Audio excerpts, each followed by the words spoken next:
இது கண்டிப்பா ரொம்ப எல்லாருக்கும் ஒரு மன வருத்தத்தை உண்டாக்குன ஒரு விஷயம். ஏன்னா மிகவும் திறமை வாய்ந்த ஒரு நடிகர். அவருடைய படங்கள் ஒரு தனித்துவமான படங்களா இருந்தது. நல்லா வளர்ந்து வரக்கூடிய ஒரு நடிகராக, நல்ல எதிர்காலம் இருக்கக்கூடிய ஒரு நபர் திடீர்னு தோற்றத்திலயும் மாறியிருக்காரு. அவருடைய நடவடிக்கைகளும் மாறியிருக்கு அப்படின்னு ஒரு மனநல ஆலோசகரா அவருடைய வீடியோஸ் பார்க்கும் பொழுது எனக்கு என்ன தோணுது அப்படின்னா, அதீத தனிமையில இருக்காரு. சோஷியல் ஐசோலேஷன் தன்னை பண்ணிட்டுருக்காரு அவரு. இன்னொன்னு, நம்பிக்கை இழப்பு ஏற்பட்டிருக்கு அவருக்கு. இந்த சமூகத்தின் மீதோ, இல்ல ஒரு தனிப்பட்ட உறவின் காரணமாகவோ, அவருக்கு நம்பிக்கை இழப்பு, ஏமாற்றம் அந்த வலி இருக்கிறது. ஸோ இதிலிருந்து மீள்வதற்காக ஒரு விஷயமாக அவர் சோஷியல் மீடியால இந்த மாரி சில பாட்டு பாடுறது, சில வித்தியாசமான செயல்கள் புரியறது, அப்படிங்கிறதும் பண்ணிட்டுருக்காரு.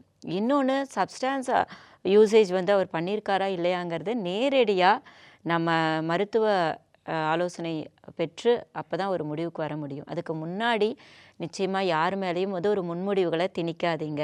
ஏன்னா அது அவங்களுடைய எதிர்காலத்தையே பாதிக்கக்கூடியதாக இருக்கும். நிச்சயமா. ஸோ சப்ஸ்டான்ஸ் யூசேஜ் அப்படிங்கிறது நம்ம நேரடியாக டயக்னோஸ் பண்ணாதான் நம்ம சொல்ல முடியும் அது இருக்கா அப்படின்னு.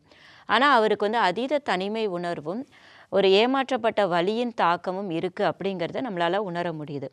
இன்னொன்று, அவருடைய ஒரு தோழி ஒரு வீடியோ கொடுத்துருந்தாங்க. அதில் அவர் சிசோஃபெரேனியா பாதிப்பு அடைஞ்சிருக்காரு, அதுக்கான ட்ரீட்மெண்ட் எடுத்துகிட்ருக்காரு அப்படிங்கிற மாதிரி சொல்லியிருக்காங்க. ஸோ சிசோஃபெரேனியா அப்படின்னு சொல்கிறது பார்த்திங்கன்னா ரொம்ப ஒரு ஹை லெவல் டேர்ம். அவ்வளோ சீக்கிரம் உளவியலில் யாரையும் அவ்வளோ சீக்கிரம் அப்படி குறிப்பிட மாட்டோம். ஏன்னு பார்த்தீங்கன்னா, அமெரிக்கன் சைக்கியாட்ரிக் அசோசியேஷன் சொல்லக்கூடிய வரையறுத்திருக்கக்கூடிய மனநல நோய்கள், ஆளுமை கோளாறுகள் இந்த பட்டியலில் கிளஸ்டர் ஏபிசி அப்படின்னு இருக்குது. இந்த ஏ அப்படிங்கிற கேட்டகிரி தான் நம்ம இப்போ சொன்ன இந்த சிசோஃபெரேனியா அப்படிங்கிற ஒரு ஹையஸ்ட் லெவலான அந்த மனநல சிக்கல் இருக்குது. அது மனநோயினே சொல்லலாம்.